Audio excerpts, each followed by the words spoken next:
Muy buenas noches, amigas y amigos. Estamos nuevamente en nuestro programa En Contextos para decirles, para informarles cómo están las cosas en el día de hoy respecto al COVID, que es el tema que le está ocupando, que nos está ocupando a toda la humanidad. Muy buenas noches, Keta. Mi amiga Keta Burelo está con nosotros el día de hoy. Hola, buenas noches, Víctor. Pues aquí estamos, ¿verdad? Hasta que el cuerpo aguante. Y hasta que el COVID nos alcance, diría esperemos George Orwell. Esperemos que no nos alcance. Esperemos que no nos alcance ni a nosotros ni a nuestros seres queridos. Así y esperemos es. que la humanidad pueda enfrentar esto con mucha y que pase de largo por ¿no? Chiapas. Sí, es gravísimo lo que está ocurriendo, pero también están ocurriendo cosas muy interesantes. Vamos a hacer un repaso el día de hoy con varias cosas. Fíjate que hay buenas noticias. Vamos a empezar con buenas noticias. Las empresas internacionales que se han dedicado tradicionalmente a fabricar armas están fabricando hoy respiradores, algunas, no todas, respiradores artificiales. También hasta las automotrices, ¿no? Varias, la General Motors y muchas, ¿verdad? Están dedicadas a la fabricación de ventiladores, suspendieron la fabricación de automóviles para dedicarse a esto que en estos momentos es más importante. ¿Quién lo hubiera dicho, no? En tan poco tiempo, cómo han cambiado las cosas.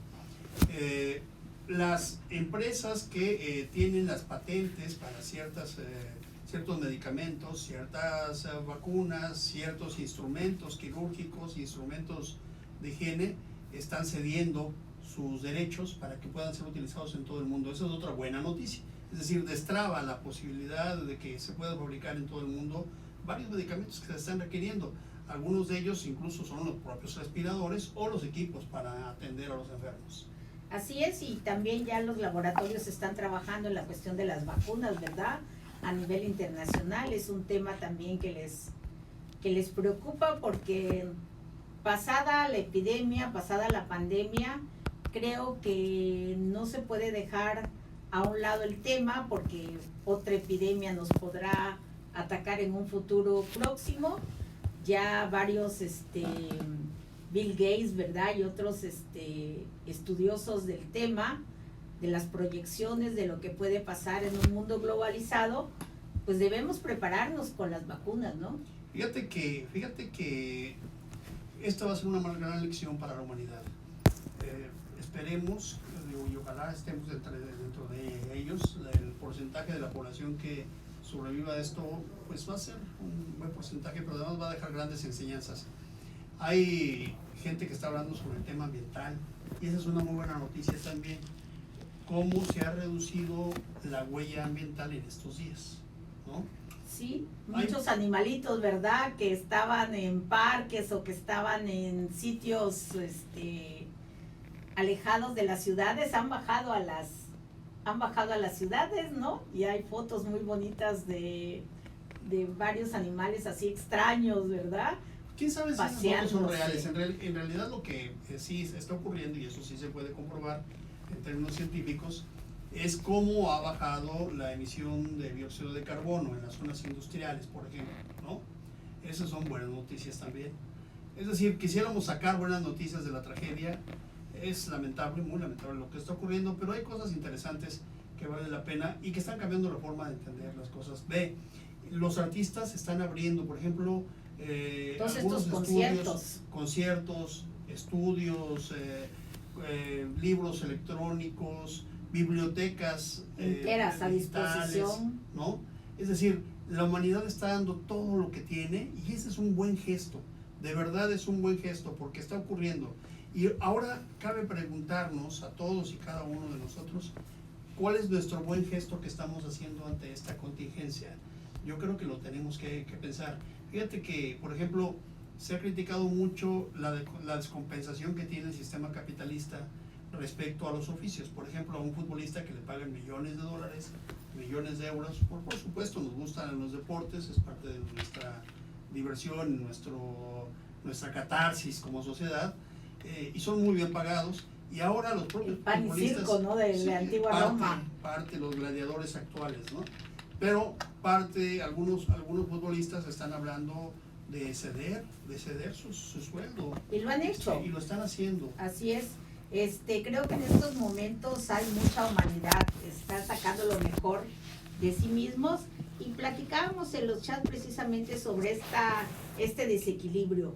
Y muchas veces no podemos hacer mucho de manera individual porque pues no somos millonarios, no tenemos una gran capacidad económica, pero comentaba con algunas amigas y algunas diputadas locales, como es Olga Espinosa del PRD y Janet Obando del PAN, en un chat de qué se podría hacer, y decimos con que se adoptara a una familia, ¿no? Yo creo que podríamos adoptar a una familia durante este periodo y cada semana llevarle una despensa, ¿no? Fíjate que no sé. Ahorita yo creo que estamos en la etapa en donde estamos pidiendo una reacción coherente, una reacción, adecuada al coronavirus, a la crisis que está provocando de parte de las autoridades, porque siempre en el Estado moderno las autoridades y el sector público tienen liderazgo de la sociedad. Es parte del contrato social, no es porque se le deje todo al gobierno, es porque eso es el pacto social, dejarle la iniciativa y el liderazgo a las autoridades. Sin embargo, pues en algunos lugares ha sido superado, y ahorita vamos a hablar de algunos casos. Mira, quisiera vamos a hacer nuestro repaso de lo que está ocurriendo con las autoridades. El presidente de la República llama a un mes de tregua, dice, y algunos actores políticos le toman la palabra, ¿no? Y dicen, sí, un mes de tregua, güey, que vamos a pararle a nuestro pleito. Este es un reconocimiento de ambas partes, en donde básicamente estábamos viendo un teatro en la confrontación política, un teatro insano. Así es. Es un reconocimiento. Qué bueno que lo estén haciendo, pero es un reconocimiento insano, o es un reconocimiento a una conducta insana que se estaba dando de manera continua y que tiene a los mexicanos divididos. Me parece que es propicio que el presidente llame a esta tregua, pero le pedimos a todos, tanto al presidente como a los otros que no están de su lado, pues que lo tomen muy en serio, porque es el momento de estar unidos. Y que sea una tregua que se pudiera extender, ¿no? Recuerdo que en la antigua Grecia, en la época de las Olimpiadas, durante las Olimpiadas se suspendían las guerras. Si se estaban peleando Macedonia contra Atenas y entre las provincias griegas, se suspendían para que todos los atletas pudieran concurrir, ¿no? Sí, la condición humana nos permite hoy, como hemos dicho ya en repetidas ocasiones, esta crisis va a poner a cada quien en su lugar, no necesariamente por la justicia divina, sino porque las circunstancias así lo van a determinar, pero va a sacar lo mejor y también va a sacar lo peor de la humanidad, no descartemos eso. Hoy tenemos ya 1.357 casos reconocidos, sí. 37 personas fallecidas. Lamentablemente le enviamos un mensaje de condolencia a todos los seres, a todas las personas que han perdido a sus seres queridos, a los que están en los hospitales, y lamentamos mucho que tengamos que pasar por esta etapa. También vemos que algunos de los sectores que hemos estado insistiendo aquí están demostrando su vulnerabilidad. Los médicos, 3 médicos fallecidos en el IMSS a causa de este contagio, ¿no? Sí, y la nota de hace unos días en Jalisco de que unas enfermeras fueron bañadas en cloro, ¿no? Que yo creo que eso es una injusticia, es inhumano con todo lo que ellas nos están ofreciendo, porque temían contagiarse. También en otro poblado de México, que desafortunadamente ahorita no recuerdo el nombre, la población dijo, en este hospital no va a entrar nadie que tenga en Morelos, coronavirus, incluso ¿no? Amenazaron con quemarlo. Sí, con quemarlo, sí. Y creo que estas situaciones tampoco abonan, sí. Sí, hay que ver, y que la sociedad tiene que tener mucha paciencia. Lo que está ocurriendo nos afecta y nos puede afectar a todos. Pero vamos a dar estos datos porque es importante que nuestros amigos que nos están escuchando estén actualizados. Vean, decíamos este llamado del presidente de la República. 2, los datos que hoy anuncia la Secretaría de Salud. 3, otro dato a destacar importante es que han empezado las dependencias del gobierno federal a esclarecer el anuncio que dieron hace 2 días respecto a la declaratoria de emergencia. hablando de las condiciones, porque hay ambigüedades respecto a las relaciones de trabajo particularmente, ¿no? Sobre todo si eso preocupa a los empresarios. A los empresarios y al trabajador. Y al trabajador, sí, perdón, y al trabajador también. Porque el trabajador, digo, el empresario por supuesto es vulnerable, pero también, por supuesto, el trabajador al quedarse sin empleo es Sí. tristísimo, ¿no? Imagínate, tener a tu familia, pedirle que se quede recluida y además no tener para comer, eso es tristísimo. Precisamente hoy me mandó un mensaje una persona que no la conozco, ¿verdad? Que trabaja en un despacho de contadores. Ella tiene asma y me decía, me siento muy vulnerable, ¿qué hago? Y le digo, pues hubo recientemente un decreto en que tú puedes solicitar, dada tu condición de vulnerabilidad, pues que se te permita retirarte a tu casa. Así es. Y entonces me dice, pero es la época de las declaraciones fiscales. Ahorita vamos a tratar ese tema. Es de las declaraciones, ¿no? Y entonces le digo, tal vez es algo que tú pudieras hacer desde tu casa, como el teletrabajo, ¿no? El home office, sí, la casa, o el trabajo en casa, ¿no? Y hay muchos temas ahora que se pueden trabajar desde la casa y tal vez las declaraciones sí, pero no todos estamos, no tenemos la tecnología, no todos los domicilios tienen internet, la tecnología, ¿no? Va a costar mucho trabajo esto, pero bueno, es una alternativa. Bueno, otro tema importante, se posponen las elecciones en Coahuila y en Hidalgo. El Instituto Nacional Electoral acaba de señalar que va a posponer, todavía no queda claro hasta cuándo se podrían realizar las elecciones que se estarían realizando este año en los estados de Coahuila y de Hidalgo. Y también, otra vez por el tema de Hidalgo, el gobernador ha pasado esa etapa del COVID o del coronavirus, sí, y al parecer se está recuperando. Mandó un mensaje, un podcast, ¿no? Que se ha distribuido por todos los chats. Sí. Bueno, tenemos también la noticia, vean ustedes, no todo es el COVID, no todo es el coronavirus, y lamentablemente marzo alcanzó la cifra más alta de asesinatos dolosos en el país. 2.585 reportan, y el día 28 de marzo, recientemente, como el día más violento desde que se tiene memoria o desde que se está midiendo este indicador. ¿Cómo es? Pues tremendo, ¿no? Por cierto, Chiapas se ubica el día 28 con 5 asesinatos. Que es una cifra altísima, ¿no? Altísima, y esperemos, ¿verdad?, que no se den asaltos a comercios, ¿verdad?, que no se den asaltos a casas particulares, porque esta situación de incertidumbre que hemos hecho notar de la cuestión laboral, de las personas que viven al día a día, ¿no? En un momento dado podrían verse en la necesidad de asaltar a un comercio donde vendan víveres, no tanto de asaltar en cuestión de dinero, ¿no? Fíjate que no se justifica, yo creo que estamos esperando el próximo día 5, sí, el presidente de la República emitirá una propuesta, supuestamente estamos esperando que ahí se encuentren los elementos para encontrar esta posibilidad de un plan de contingencia económica, ¿no? Todos los empresarios, toda la planta productiva estamos esperando, nosotros formamos parte de un consejo empresarial para la productividad del estado de Chiapas y estamos esperando eso porque queremos ver qué es lo que está ocurriendo y cuál es la posición del gobierno federal y por supuesto del gobierno estatal, pero ya algunos gobiernos estatales se han adelantado, como el caso de Veracruz. De Veracruz, ahí más que nada la fuerza empresarial, ¿verdad? Todas las organizaciones gremiales ya emitieron un comunicado y se adelantaron al propio, sí, exigiendo.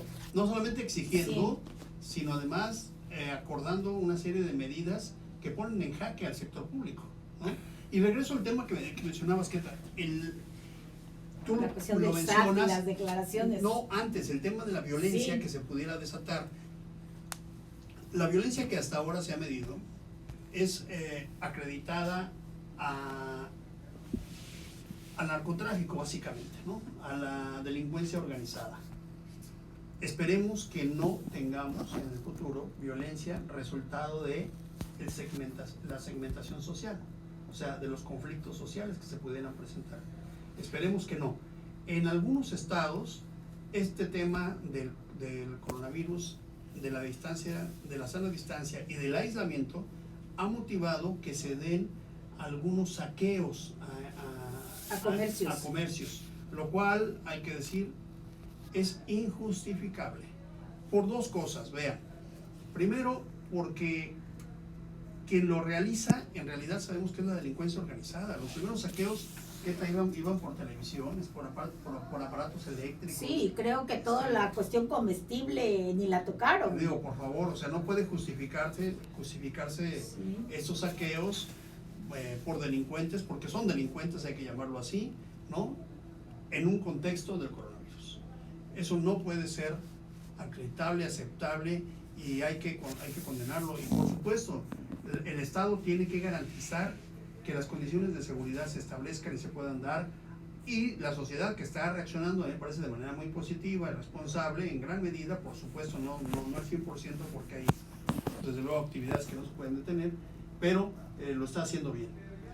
Sin embargo, los saqueos se han dado, han empezado, y eso está muy mal, y yo creo que debemos de estar muy conscientes y debemos de impedir y debemos cerrar filas la sociedad para que eso ocurra. Pero se requiere del gobierno y se requiere del sector público, de todos los ámbitos, que haya mecanismos de compensación inmediata, justamente para que no se den ese tipo de eventos que a todos lastiman.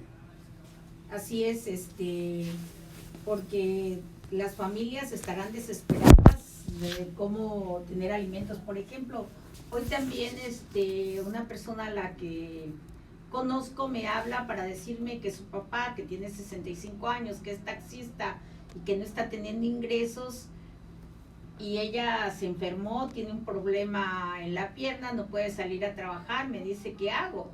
Desafortunadamente no hemos tenido ningún aviso de parte del gobierno donde pueden recurrir y ponerse en una lista, ¿verdad?, para recibir algún tipo de ayuda, una despensa o alguna compensación. Y entonces sí es un llamado muy sentido a las autoridades para que tomen cartas en el asunto y vean de qué manera van a poder ayudar a estos grupos vulnerables. Sí, ya analistas muy serios de Europa están hablando que después de la pandemia y de la crisis de higiene, la crisis de salud, viene la crisis económica y posteriormente viene una crisis humanitaria, lo cual es gravísimo. Sin embargo, dicen ellos que África y América Latina enfrentará la crisis humanitaria simultáneamente con la crisis económica, lo cual nosotros quisiéramos que eso no ocurriera, ¿verdad? Así es, y entonces desde ahorita empezar a desarrollar estrategias para que no nos pegue tan duro, porque sí va a haber consecuencias, es inevitable, ¿verdad? Pero que esas consecuencias no sean tan fuertes, ¿verdad? Se puedan paliar con estrategias por parte del gobierno para utilizar sus recursos. Por supuesto que la crisis económica va a estar presente, no se puede ocultar, no podemos hablar que tenemos otros datos, es imposible. Los datos fríos, contundentes están y no son producidos por ningún sector en específico. Tenemos el petróleo a 10.63 pesos el barril. Producir el petróleo, el barril en México nos cuesta 14.60, es decir, hoy si producimos un barril de petróleo lo estamos subsidiando.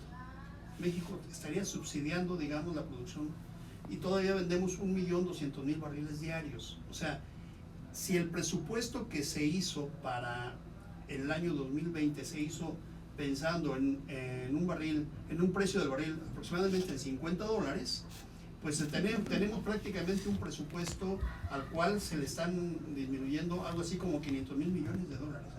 O sea, es una cantidad estratosférica, ¿sí? Otro dato, el dólar ha estado fluctuando entre los 23 y los 25 pesos. Se contuvo de alguna manera, la política monetaria en México no ha sido mala en los últimos años.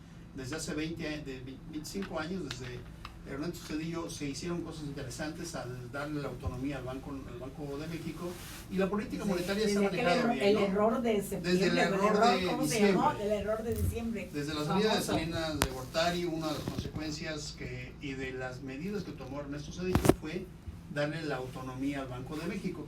La política monetaria ha sido, digamos, aceptable en los últimos años y ha mantenido un crecimiento de Producto Interno Bruto hasta el año pasado, ¿eh?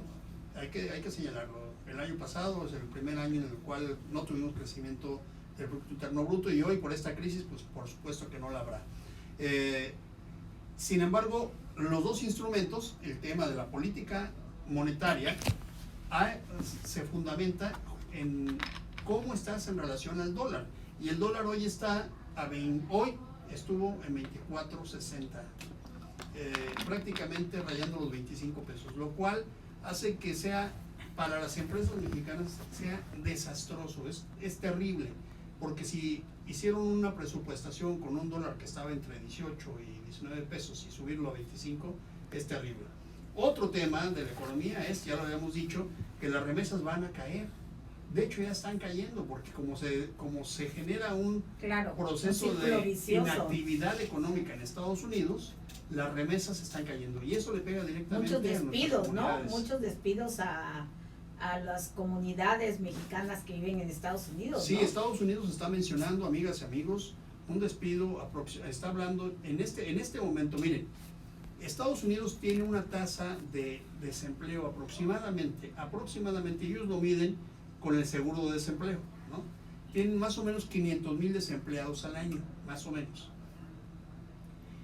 Este año, en este mes, entre febrero y marzo, tuvieron un reporte, le subió de 500,000 en promedio, que es lo que ellos tienen, le subió a 3 millones. Entonces va a tener Estados Unidos en muy poco tiempo, aproximadamente le calculan ellos 15 millones de desempleos o 15 millones de empleos perdidos. Eso le va a pegar directamente a los paisanos que se encuentran trabajando en Estados Unidos y por lo tanto le va a pegar a la economía local, porque en muchos estados se vive de las remesas, así es. De las remesas. Entonces, por supuesto que el efecto económico está presente, lo sabemos, pero no quisiéramos que ese efecto económico se convirtiera en un efecto de segmentación social, de confrontación social. Y eso está latente porque la gente necesita, por supuesto, ingresos básicos, elementales, ¿no? La gente es comprensiva, ¿no? El pueblo es comprensivo, pero requiere, por supuesto, elementos básicos para la sobrevivencia. Y eso es lo que esperamos de un proyecto de la República, del gobierno federal. ¿Y qué es lo que están diciendo los empresarios, las cámaras, los colegios? Ayer hablamos de abogados, el Instituto de Investigaciones Jurídicas de la UNAM. Sí, diferentes organizaciones jurídicas. ¿Qué es lo que están diciendo? Miren, es muy sencillo. Posponer las declaraciones, posponer las auditorías a las empresas, reducir el impuesto sobre la renta, compensar los impuestos locales, buscar mecanismos de fortalecimiento de la pequeña y mediana empresa. Mucho me temo que la propuesta del presidente va a ir más bien en el sentido de dar apoyos como becas, y eso muy probablemente y apoyos directos, ¿no? Sí, a las personas, como se ha manejado hasta el momento. No adelantemos, pero si así ocurre, la planta productiva va a resentirlo mucho. Sí, hasta hubo un comentario del presidente, creo que fue el día de hoy, que dijo: dejen de litigar y pónganse a pagar sus impuestos y además a pagar a sus trabajadores, ¿no? Había una comparación que, por ejemplo, una pequeña industria, una mediana industria en Estados Unidos, donde el poder adquisitivo es diferente que el mexicano, podía subsistir 27 días en crisis, ¿no? Aquí, ¿cuánto podemos No, aquí subsistir? Yo creo que en 3, 4 días, una semana sin ingresos, una empresa, salvo las grandes empresas, ¿no? Así pues es. Las pequeñas y medianas empresas en una semana o 2 semanas están quebradas, ¿no? Ya está en el terreno, por ejemplo, del narcotráfico. Se hablaba de que no sé cuáles sean los canales de la droga en Estados Unidos, ¿verdad? Pero se hablaba que con el cierre de bares, discotecas y una serie de centros recreativos donde se distribuye muchas veces la droga, ¿no? Y este cierre de fronteras y una serie de medidas, pues que le iba a pegar también duro al mercado de la de la droga. Entonces, eso, bueno, aquí tenemos, hasta análisis de ese tipo se están haciendo, ¿no? No, aquí tenemos un escenario sumamente complejo, un escenario muy complicado que requiere que se haga un cruce de indicadores, ¿no? Pero lo que es importante en este momento, lo que es necesario, lo que es imprescindible es que se anuncie un mecanismo de contingencia económica, ¿sí? Que va con ajustes fiscales, que va con flexibilización de las supervisiones del SAT, ¿no? Las empresas están pidiendo eso, si no va a ser terrible. En Europa, que vivió la Segunda Guerra Mundial con las consecuencias tan terribles, ¿no? Pues surgió el Plan Marshall, ¿no? El Plan Marshall, donde Estados Unidos también inyectó dinero, sí, ¿no? Y entonces ya hablan de un Plan Marshall en Europa, ¿no? Sí, pero fíjate que sí lo escuchamos, y lo escuchamos los primeros días del COVID, pero el Plan Marshall es un programa de recuperación en donde una nación que no tuvo, digamos, afectaciones en su territorio, le inyecta recursos, junto con recursos de otras naciones, por supuesto, a una recuperación de una parte del mundo. Hoy, de verdad, esto que estamos viviendo es muchísimo más grave que la propia Segunda Guerra Mundial para efectos económicos. Y esperemos que para pérdidas de vidas no lo sea tanto, ¿no? Pero para efectos económicos ya en este momento tiene efectos terribles en muchas economías, Bueno, ¿cuáles son los sectores? Cambiamos el tema, ¿no? ¿Cuáles son los sectores que son considerados esenciales y que pueden continuar? Vamos a ver, ya lo determinó el gobierno federal y sacaron un comunicado, dijeron servicios médicos, por supuesto, ¿no? El ejército, que además el ejército ahora se va a encargar de 16 hospitales. Sí. Se le están dando unas tareas al ejército en esta administración que normalmente no eran. No, pero en este caso me parece ¿sí? Que está muy bien. Que sí, van a ser 16 hospitales del INSABI. Sí, van a participar, y me parece que está muy bien, ¿no? Sí. Bueno, entonces recordemos, actividades médicas, sanitarias, protección civil, actividades de seguridad, ¿no? Actividades de abasto elemental, transporte y comunicación. Por eso estamos aquí, porque la comunicación sigue siendo fundamental, como una actividad esencial. Y bueno,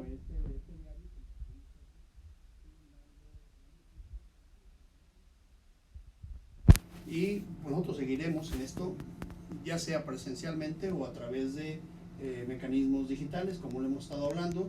Probablemente mañana estemos con ustedes, pero transmitiendo desde nuestra casa, tratando de hacer compatible la comunicación con mecanismos digitales para que podamos seguir en esta tarea de informar y de analizar. A nosotros nos toca analizar las noticias, analizar el día a día, analizar el contexto, porque ese es el tema y este es el objetivo de este programa. Sí, y en mi caso yo sí pediría, todas las instituciones están haciendo guardias.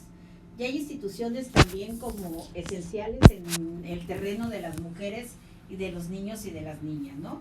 Son los DIFs, el DIF estatal, los DIF municipales, las secretarías o instituciones o direcciones de la mujer, que ya hay en la mayoría de los municipios. Entonces, hay muchos usuarios de estos sistemas que, por ejemplo, llega una usuaria al DIF municipal porque su niña o niño necesita cierto tratamiento y se encuentra con la institución cerrada. Entonces yo creo que debería de haber guardias permanentes, ¿verdad?, en estas instituciones, o también una serie de teléfonos, tanto de los doctores, los trabajadores sociales, de todos los trabajadores de la institución que tienen que ver con el servicio al público, para que los usuarios que lleguen se puedan comunicar concretamente con estas personas. Porque el DIF tiene un trabajo muy importante. El DIF de los municipios y del Estado, y bueno, el DIF nacional, por supuesto. Por ejemplo, ¿qué pasa, Keta, con los niños de la calle?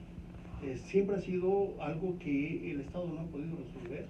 No, yo desde que trabajo el tema de niños de la calle lo empezamos a trabajar con un grupo de amigas en la administración de don Patrocinio González Garrido. En ese tiempo empezó la explosión de los niños de la calle. Hicimos un censo y había 469 niños de la calle en Tuxtla Gutiérrez. En enero, ¿qué tal? Hubo una noticia que me llamó mucho la atención. El DIF de Tamaulipas, el DIF de Nuevo León, estaban enviando a niños de la calle de allá a Chiapas porque los que andaban pidiendo en esos estados eran niños chiapanecos. Sí, es que muchos niños chiapanecos, hay un programa desde hace mucho tiempo de los niños estos que se quedan en la frontera, ¿no? Muchos van a seguir a los papás, sus papás son migrantes que se van a Estados Unidos, los dejan con los abuelos. Los papás muchas veces se olvidan de ellos porque encuentran una nueva vida allá, le mandan cierto recurso a los abuelos, ¿verdad? Y se olvidan de sus hijos. Entonces muchos dicen, pues vamos a seguirlos.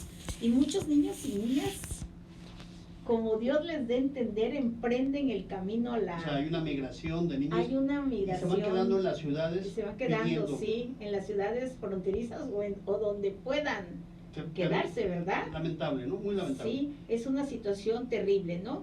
Entonces, en ese tiempo creamos un albergue para los niños de la calle, porque a la mayoría los mandaban a donde están los menores infractores, a Rochester, que se llamaba en esa época.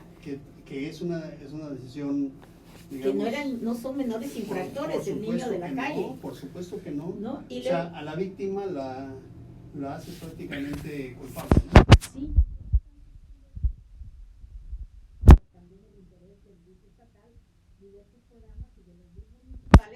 No han logrado bajar esta situación.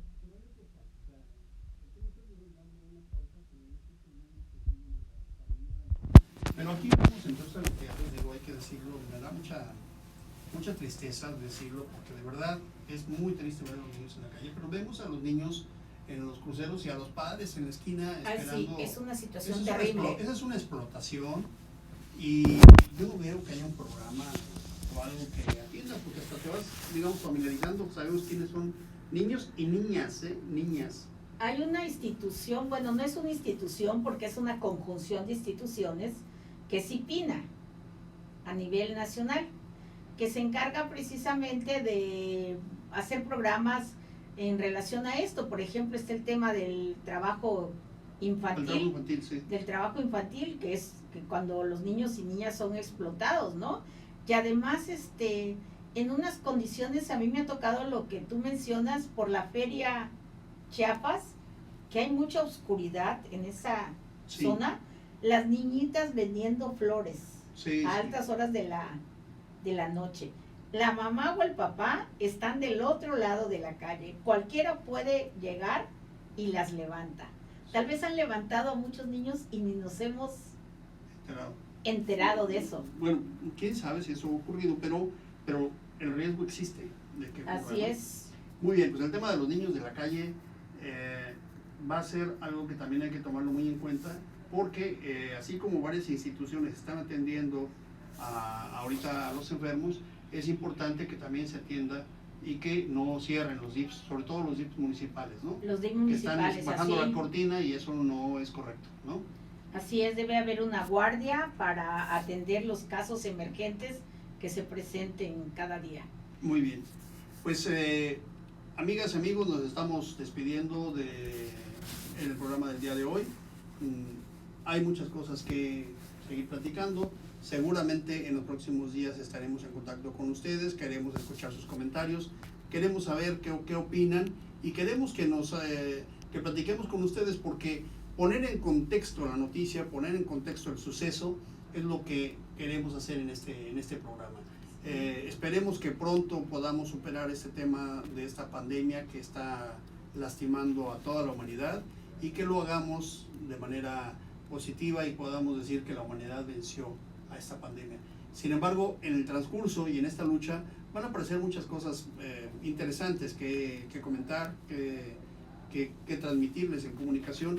Les deseamos a todos y a todas ustedes que la pasen muy bien, que que se puedan cuidar, porque algunos, aunque quieran, las condiciones económicas se los impide, hay que ser realistas, pero que se puedan cuidar, que puedan disfrutar lo que así lo puedan hacer a su familia y que puedan estar en las mejores condiciones en esta pandemia que está azotando al mundo. ¿Qué tal? ¿Cuál es tu mensaje para que cerremos el día de hoy? Pues mi mensaje es: quédese en casa, sígase cuidando, trate de no ir a lugares donde hay mucha confluencia de personas, conserve la sana distancia y evite situaciones de riesgo, ¿verdad? Para que después de cierto tiempo podamos volver a saludarnos, podemos volver a abrazarnos y podemos ya decirle a su sana distancia adiós. Muy bien, amigos, amigas, muy buenas noches. Estamos en Contextos de Diario Ultimátum.